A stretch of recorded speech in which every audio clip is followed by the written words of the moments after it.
Hello hi everyone, मेरा नाम है Gautam Tripathi. Welcome back to CUET by Supergrades. अगर आप एक ऐसे स्टूडेंट हैं जो कि अभी क्लास 12 में पढ़ाई कर रहे हैं और आप सीयूटी यूजी एग्जाम में अपीयर होने वाले हैं, तो आपको पता होगा कि एप्लीकेशन फॉर्म जो है वो ऑलरेडी आउट हो चुके हैं। जी हाँ, बिल्कुल। तो नोटिफिकेशन जो है एनटी की तरफ से आ चुका है, रजिस्ट्रेशन प्रोसेस जो है स्टार्ट हो चुकी है, एप्लीकेशन प्रोसेस जो है स्टार्ट हो चुकी है। बट अगर आप चाहते हैं कि एप्लीकेशन फॉर्म फिल करते टाइम आपको कोई प्रॉब्लम नहीं आए, आपको सारी इंफॉर्मेशन पहले से ही पता हो कि क्या क्या डॉक्यूमेंट रिक्वायर्ड होने वाले हैं, उन डॉक्यूमेंट्स की क्या-क्या फॉर्मेट होने वाली है, क्या साइज होने चाहिए उन डॉक्यूमेंट का, मतलब अगर मान लीजिए आपकी इमेज है तो उसकी कितने केबी में साइज होना चाहिए, किस फॉर्मेट में होनी चाहिए, पीडीएफ किस फॉर्मेट में होनी चाहिए, फीस वगैरह का मुझे कितना रखना है, कितनी क्या फीस पे करनी होगी और क्या इंपॉर्टेंट डेट्स वगैरह है, इन सब के बारे में इस वीडियो में बात करने वाला हूं। इस वीडियो को लास्ट तक देखना, आपके जितने सारे डाउट सॉल्व हो जाएंगे और आपके एप्लीकेशन प्रोसेस में कोई दिक्कत नहीं आएगी। चलिए इस वीडियो को स्टार्ट करते हैं, ठीक है। सबसे पहले अगर आप देखेंगे तो ये कुछ इंपॉर्टेंट डेट्स है जो आपको यहां से एकदम बिल्कुल नोट डाउन कर लेनी है कि आपकी जो एप्लीकेशन जो फॉर्म है वो 3 से जो है स्टार्ट हो चुका है। बिल्कुल सही बात है, 3 से जो है वो स्टार्ट हो चुका है और ये आपका 30 तक जाने वाला है, यानी 30 जनवरी तक। तो यानी आपके पास काफी अच्छा खासा टाइम मिला है यहाँ पर, तो इस टाइम फ्रेम के पहले ही। लेकिन मैं हमेशा बोलता हूँ कि आप 30 जनवरी तक का वेट मत करिएगा, 26 तक जो है अपना फॉर्म फिलिंग वगैरह जो है कंप्लीट कर लीजिएगा, ठीक है। इसके बाद ट्रांजेक्शन की जो डेट है यानी फीस अमाउंट की, वो आप 31 जन तक कर सकते हैं। तो इसमें कंफ्यूज मत होइएगा। अगर आपने रजिस्ट्रेशन जो है 30 जनवरी तक कर दिया होगा तभी आपको 31 जन तक का टाइम मिलेगा। लेकिन मैं इसको भी बोलता हूँ कि इसको भी आप जो है 28 जन तक कंप्लीट कर लीजिएगा, क्योंकि लास्ट डेट पे एनटी की साइट में काफी सारे जो है प्रॉब्लम आते हैं, इश्यूज आते हैं regarding the server and all. So you have to fill the form before 28 Jan, ठीक है। ओके, अब हम देखते हैं करेक्शन विंडो क्या होने वाली है। अगर आपसे करेक्शन हो जाते हैं तो पहली बात आपको एनटीए साफ साफ बोलता है कि हर चीज में करेक्शन अलाउ नहीं है। There are only some certain things जहां पे आप जो है करेक्शंस कर सकते हैं, कुछ सर्टेन पॉइंट्स में ही आप करेक्शंस कर सकते हैं। तो वो आपकी जो टाइमलाइन होने वाली वो 2 फरवरी से लेकर आपकी 4 फरवरी तक होने वाली है। तो इस टाइमलाइन को भी जो है आप याद रखिएगा। एग्जाम की जो टाइमलाइन आपको दी गई है वो आपको 11 मई से लेकर 31 मई तक दी गई है। तो इस पर्टिकुलर टाइम फ्रेम में जो है आप अपना एग्जाम जो आपका होगा, अभी टेंटेटिव डेट है बट एक दो दिन ऊपर नीचे होगा, बट मोस्टली डेट में यही आपका एग्जाम होने वाला है। अब हमारा आता है सबसे इंपॉर्टेंट पॉइंट, जो है आपको इंपॉर्टेंट टॉपिक्स, मतलब ये इंपॉर्टेंट डॉक्यूमेंट्स हैं भाई, आपको जो यहाँ पे रख लेने हैं, ठीक है। इंपॉर्टेंट डॉक्यूमेंट्स कौन कौन से हैं आपको जहां पर रखने होंगे, सबसे आईएमपी डॉक्यूमेंट्स होने वाले हैं, ठीक है। ये आपके लिए इंपॉर्टेंट डॉक्स होने वाले हैं, इनको आप फॉर्म फिलिंग के पहले जरूर जरूर रख लीजिएगा। तो class 10th and class 12th की जो है मार्कशीट आपके पास होनी चाहिए, ठीक है। तो फर्स्ट थिंग ये है कि आपके पास class 10th and class 12th की जो है आपके पास मार्कशीट होनी चाहिए। The second thing is that कि आपके पास कैटेगरी सर्टिफिकेट होना चाहिए, ठीक है। अगर आप एप्लीकेबल है कैटेगरी सर्टिफिकेट में तो आपके पास होना चाहिए। अब बहुत सारे बच्चों का यहाँ पे कंसर्न आ रहा है कि अगर कैटेगरी सर्टिफिकेट हमारा अभी तक नहीं बना हुआ, तो अगर आपका नहीं बना हुआ तो आपने, लेकिन अगर आप बन के आपका नहीं आया होगा बेसिकली, ठीक है, मान गए कि बन के नहीं आया, बट जब आपने अप्लाई किया होगा तो उसमें आपको जो रसीद नंबर वगैरह आपको जो मिला होगा ना, रजिस्ट्रेशन नंबर होगा, वो आप यहाँ पे जो है फिल कर सकते हैं। उससे भी आपका जो है यहाँ पे काम चल जाएगा, तो उसकी दिक्कत होने की कोई जरूरत नहीं है, ठीक है। और गवर्नमेंट आईडी कार्ड आपके पास होनी चाहिए, यानी आपके पास जो भी आपका आधार कार्ड वगैरह है ये आपके होने चाहिए। तो वो ओटिफिकेशन ओटीपी या डिजी लॉकर के थ्रू का जो है वेरिफिकेशन यहाँ पर हो जाएगा। तो ये आपके डॉक्यूमेंट वगैरह जो है आपको रखने चाहिए, ठीक है। ये जो है आपका बेसिकली पीडीएफ फॉर्म फॉर्मेट में ही आपके पास होने चाहिए, पीडीएफ इनकी सबके आपके पास होनी चाहिए, ठीक है। इनकी भी आपके पास जो है पीडीएफ वगैरह होनी चाहिए। तो ये सारे डॉक्यूमेंट्स हैं। बाकी अभी मैं एक और इंपॉर्टेंट वीडियो लेके आऊंगा यूट्यूब पे, जिसपे मैं डिस्क्राइब करूंगा कि डॉक्यूमेंट्स रिलेटेड आपको क्या क्या इंपॉर्टेंट पॉइंट्स हैं जो आपको ध्यान रखने होंगे, क्योंकि अगर उन पॉइंट्स को आपने ध्यान में नहीं रखा तो हो सकता है कि आपके काफी सारे प्रॉब्लम आपको फेस करनी पड़े। तो उसके ऊपर भी मैं कंप्लीट वीडियो लेकर यूट्यूब पे आने वाला हूँ, ठीक है। तो तब तक के लिए चैनल को सब्सक्राइब जरूर जरूर कर लीजिएगा। अब आगे बढ़ते हैं। अब यहाँ पे आता है ये जो फीस वाला सबसे इंपॉर्टेंट पार्ट आता है कि भाई आपकी फीस वगैरह जो है वो क्या लगने वाली है। तो अगर आप एक जनरल कैटेगरी के स्टूडेंट हैं जो कि अनरिजर्व कैटेगरी में आते हैं, तो यानी आपकी अप टू 3 सब्जेक्ट टेस्ट जो है आप यहाँ पे आपको 1000 रुपीज पे करना होगा, और उसके ऊपर आप जितने भी सब्जेक्ट टेस्ट चूज करेंगे वो आपको पर सब्जेक्ट 400 रुपीज ईच जो है यहाँ पे करना होगा। इस बार भी एनटी ने यही रिलीज करा है कि आप मैक्सिमम जो है सब्जेक्ट टेस्ट जो है आप 5 ही चूज कर सकते हैं। तो मैक्सिमम सब्जेक्ट टेस्ट जो है यहाँ पे 5 ही होने वाले, including English and general aptitude test, यानी इंग्लिश और गैट को मिलाकर आप टोटल 5 सब्जेक्ट चूज कर सकते हैं। मतलब जैसे कि आपने इंग्लिश चूज कर ली plus general aptitude test choose कर लिया, तो उसके बाद आपके पास सिर्फ 3 डोमेन सब्जेक्ट का ऑप्शन रह जाएगा चूज करने के लिए, ठीक है। तो आपके पास ये ऑप्शन रहने वाला जो लास्ट ईयर भी था। तो मान लीजिए जैसे आप लोगों ने यहाँ पे पूरे 5 सब्जेक्ट चूज करें तो आपको 5 ये कितना हो जाएगा 1800 रुपीज जहाँ पे आपको पे करने होंगे जनरल कैटेगरी के लिए। अगर आप ओबीएस है एनसीएल कैटेगरी से आते हैं तो आपको 900 रुपीज लगेंगे, अप टू 3 सब्जेक्ट, और उसके ऊपर आपका जो 375 रुपीज ईच सब्जेक्ट जो है आपका यहाँ पे लगने वाला है। अगर आप SC ST PWD इस कैटेगरी से आते हैं तो आपको 800 रुपीज जो यहाँ पे देना होगा 3 सब्जेक्ट के लिए, और उसके ऊपर आपको यहाँ पे 350 रुपीज जो है ईच सब्जेक्ट यहाँ पे आपको पे करना होगा। तो ये आपकी कुछ फीस होने वाली है, तो आप फीस वगैरह जो है पहले से इकट्ठा कर सकते हैं, ठीक है, कैसे होने वाला है। बाकी आप लोग डेबिट कार्ड, UPI पेमेंट के थ्रू, क्रेडिट कार्ड के थ्रू, किसी के थ्रू यहाँ पे पेमेंट कर सकते हैं, ठीक है। अब आगे बढ़ते हैं। अब ये आता है डेट ऑफ द एग्जामिनेशन, जो कि आपके लिए इंपॉर्टेंट होने वाली, जो कि आपको पता ही होगा कि मैंने आपको बता दिया कि टेंटेटिव डेट यहाँ पे जो दी गई है वो 11 से 31 मई तक के बीच दी गई है। तो चांसेस तो यही है कि 99% की इसी डेट पे जो है आपका पेपर होगा, बट हाँ ऊपर नीचे एक दो दिन यहाँ पे हो सकता है, ठीक है। मोड ऑफ द एग्जामिनेशन, बहुत सारे बच्चे कंफ्यूज चल रहे थे कि भाई हमारा एग्जाम ऑनलाइन होगा या ऑफलाइन होगा। बहुत सारे रूमर्स आ रहे थे कि भाई ऐसा हो सकता है कि शायद हमारा एग्जाम ऑफलाइन मोड में इस बार हो जाए। ऐसा कुछ नहीं है, आपका एग्जाम जो है कंप्यूटर बेस्ड टेस्ट यानी CBT इसी मोड में होने वाला है। तो you have to very prepare, जैसा आप प्रिपरेशन करते हैं वैसा आपको करना है। स्लॉट एंड शिफ्ट वगैरह जो है अभी अनाउंस होगी।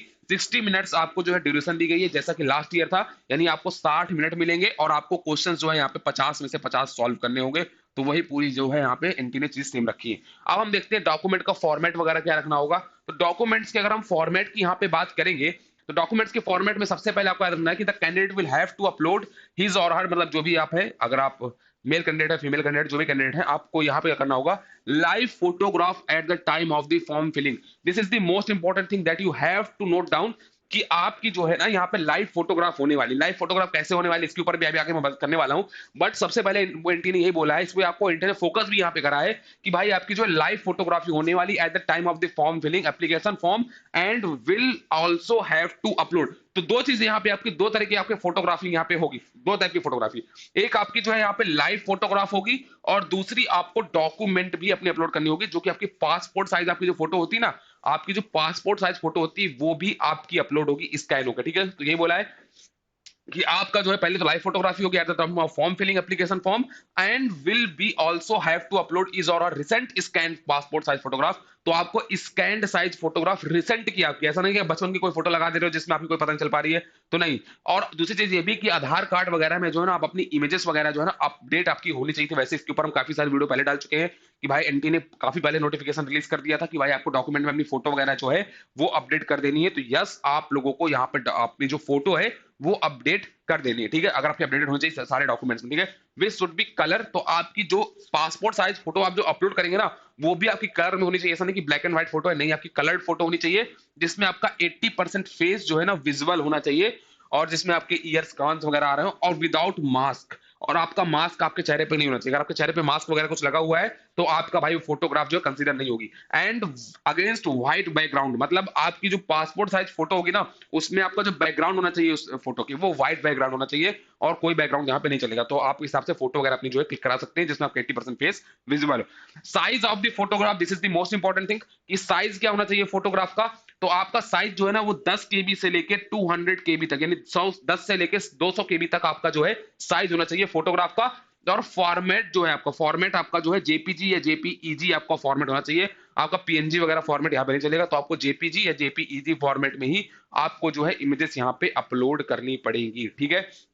नहीं आपका पीडीएफ फॉर्मेट वगैरह चलेगा, तो आपको जेपीजी या जेपीईजी फॉर्मेट में ही जो है अपनी फोटोज अपलोड करनी होगी। अगर मैं सिग्नेचर की बात करूंगा तो सिग्नेचर का फॉर्मेट भी इनने यही रखा है कि भाई आपको जेपीजी या जेपीईजी फॉर्मेट में ही सिग्नेचर अपलोड करना होगा। तो बेसिकली बच्चे क्या करता है, सिग्नेचर एक व्हाइट पेज में आप करते हैं एंड फोटो क्लिक करते हैं, उसका फॉर्मेट जो जेपीजी या जेपीजी रख देते हैं, और उसका जो साइज होता है वो आपका 10 से 50 केबी तक होना चाहिए। और आपका जो सिग्नेचर है वो क्लियरली विजुअल भी होना चाहिए, कि आपका सिग्नेचर दिख रहा है। ऐसा नहीं कि आपने ऐसे कितनी खराब फोन से फोटो खींची जिसमें आपका सिग्नेचर ही अच्छे से विजुअल नहीं है या ब्लर है, तो वो आपका कंसीडर नहीं होगा। आपका सिग्नेचर जो है एकदम क्लियरली विजिबल होना चाहिए, और उसका जो साइज है वो यहाँ पे 10 से लेके 50 केबी तक के बीच में होना चाहिए, तब वो सबसे बढ़िया आपका होगा। तो आपको ये थोड़ी सी जो साइज वगैरह है याद रख लेना, नहीं जब आप फॉर्म फिल करोगे, अगर इस साइज का आपका नहीं होगा भाई बेसिकली डॉक्यूमेंट, तो वो अपलोड नहीं होगा, वो साइज आपका रिड्यूस करने को बोलेगा। तो उस टाइम पे आप नर्वस ना हो जाए, घबरा ना जाए। हर समय बच्चा थोड़ा घबरा जाता है कि यार साइज कैसे कम करें। तो आप बहुत सारे ऑनलाइन वेबसाइट्स होती हैं जहां से जाके अपनी जो इमेज वगैरह की साइज वगैरह रिड्यूस कर सकते हैं, और फॉर्मेट वगैरह भी वहां से चेंज कर सकते हैं। तो आप वो कर सकते हैं, ठीक है। आगे बढ़ते हैं। Scanned copy of identity proof, अगर आपके पास आइडेंटिटी प्रूफ आपका जो भी होने वाला है, आधार कार्ड वगैरह जो भी आप भरने वाले, for those candidate who will verify their identities through methods of other than Aadhaar और डिजी लॉकर, ठीक है। तो जो आधार कार्ड या डिजी लॉकर के अलावा किसी और तरीके से अपना तो ये इस kind of copy of identity proof किसके लिए है? For those candidate who will verify their identities. इस पॉइंट्स को आपको अच्छे से समझना है, जो अपनी आइडेंटिटी वेरीफाई करेंगे through methods other than Aadhaar और डिजी लॉकर। तो आधार कार्ड और डिजी लॉकर के अलावा अगर आप जो है अपना यहाँ पर क्या करते हैं, बेसिकली डॉक्यूमेंट को अपलोड करते हैं, आइडेंटिटी प्रूफ अपलोड करते हैं, तो should be in format of JPG या जेपीईजी, ठीक है, और बिटवीन 10 केबी टू 200 केबी तक होना चाहिए। मतलब अगर आधार वगैरह है तो आपका ठीक है, आपका वो नहीं जाएगा, लेकिन अगर उसके अलावा कोई भी आपका डॉक्यूमेंट है तो वो आपको जेपीजी या जेपीईजी फॉर्मेट में ही यहाँ पे आपको भरना होगा, ठीक है। For capturing live photograph, this is the most important thing that you have to note down, कि अगर आप लाइव कैप्चरिंग, क्योंकि मैंने आपको पहले बताया कि आपका इस बार लाइव कैप्चर भी होने वाला है फोटोग्राफ, तो लाइव कैप्चरिंग के लिए candidate should switch on their camera. आपका जो अगर आप फोन से भर रहे हैं तो आपको फोन का कैमरा चालू करना पड़ेगा। अगर आप लैपटॉप से भर रहे हैं तो लैपटॉप में आजकल मोस्टली कैमरा होता है, तो वो कैमरा चालू हो जाएगा। अगर आप किसी डेस्कटॉप से भर रहे हैं तो उसमें जो वेब कैम होता है उसको आपको यहाँ पे स्विच ऑन करना पड़ेगा। डिवाइस तो यहाँ पे लिखा है और webcam on to device used form filling application from, ठीक है। If your device doesn't support a webcam, QR code or on the right can be scanned by the candidate using a mobile device. तो आप mobile device के through भी यहाँ पे कर सकते हैं। मान लिया आपका वेबकैम काम नहीं कर रहा तो उसमें क्यूआर होगा जिसको आप स्कैन करके अपने मोबाइल के थ्रू भी वहां पे जो है अपना भर सकते हैं, ठीक है। Candidate should ensure there is a light coloured background with proper lighting with 80%। तो यहाँ पे बोला है कि आपका जो कलर्ड आपका जो बैकग्राउंड होना चाहिए ना, यहाँ पे देखिए उन्होंने बोला है लाइट कलर्ड बैकग्राउंड। ऐसा नहीं कि आप बहुत ज्यादा लाइट कलर, तो लाइट कलर का मतलब वही कि अगर आपके पास व्हाइट वगैरह का बैकग्राउंड है, व्हाइट बैकग्राउंड है, तो वेल एंड गुड रहेगा। 80% वहां पे आपका फेस विजुअल होना चाहिए और आपका फोटो जिसमें 80% आपका फेस विजुअल होना चाहिए, और आपके पास कोई भी आपका फोटो में मतलब आप जब लाइव कैप्चरिंग हो रही है तो आप मास्क वगैरह कुछ नहीं लगा रखे होने चाहिए। तो ये कुछ इंपॉर्टेंट पॉइंट्स थे जो आपको यहाँ पे नोट डाउन कर लेने हैं। और अगर आपको डेडिकेटेड सीयूटी यूजी एग्जाम के फॉर्म फिलिंग सेशन चाहिए तो we have a crash course, जहां पे आपको जो है 4 से 5 जो है, मैं आपको यहाँ पे एक बार लिख देता हूँ, 4 to 5 आपको जो है फॉर्म फिलिंग के सेशंस मिलने वाले हैं, जहां से आप लोगों को जो है एकदम बिल्कुल क्लैरिटी हो जाएगी कि भाई कैसे आपको फॉर्म भरना है, कैसे आपको आपका जो कैंडिडेट है वो रिजेक्ट नहीं होना चाहिए। अगर आपको क्रैश कोर्स ज्वाइन करना है तो आप लोग कॉल कर सकते हैं इस नंबर पे 6363286363 पर। ये नंबर होने वाला है, इस पे आप कॉल कर सकते हैं, हमारे मेंटोर के साथ फ्री में कनेक्ट कर सकते हैं, सारी अपनी क्वेरी भी सॉल्व कर सकते हैं और साथ में हमारा क्रैश कोर्स भी ज्वाइन कर सकते हैं, जहां पे आपको आपका, क्योंकि आप देखो 120 डेज के आसपास का टाइम बचा है सीयूटी यूजी एग्जाम में, तो वो आपका कोर्स भी कंप्लीट करना है, तो आपको क्रैश कोर्स की नीड पड़ेगी। तो आप क्रैश कोर्स ज्वाइन कर सकते हैं जहां पे आपको सीयूटी यूजी एग्जाम की बुक्स वगैरह भी मिलने वाली है, और साथ में आपको 4 to 5 जो है यहाँ पे form filling session, counselling session सब आपको मिलने वाले हैं, तो आप ज्वाइन कर सकते हैं इसको, ठीक है। और बाकी कोई डाउट आ रहा है तो आप कमेंट सेक्शन में, आपको डिस्क्रिप्शन में और पिन कमेंट में एक लिंक मिल जाएगी, उसमें एक फॉर्म है उसको फिल कर दीजिएगा। हमारी टीम आपसे 24 आवर्स कनेक्ट कर लेगी और जितने भी डाउट सारे सॉल्व कर देगी, और आप लोग वहां के थ्रू भी कनेक्ट कर सकते हैं हमारे साथ, ठीक है। बाकी कोई डाउट आ रहा है तो कमेंट सेक्शन में पूछ सकते हैं। तो जितनी आपको इन्फॉर्मेशन दी ये आपको फॉर्म फिलिंग के पहले ध्यान रखनी है। बाकी हम लोग डॉक्यूमेंट्स के ऊपर भी एक कंप्लीट वीडियो लेके आने वाले, जितनी भी आपकी क्यूएनए है उनको उस पर्टिकुलर वीडियो के थ्रू सॉल्व करने की कोशिश करेंगे। अगर उस वीडियो को आपको चाहिए तो फटाफट से कमेंट लिख दो कि video needed, and we will make a video. Thank you so much, मिलते हैं नेक्स्ट वीडियो में।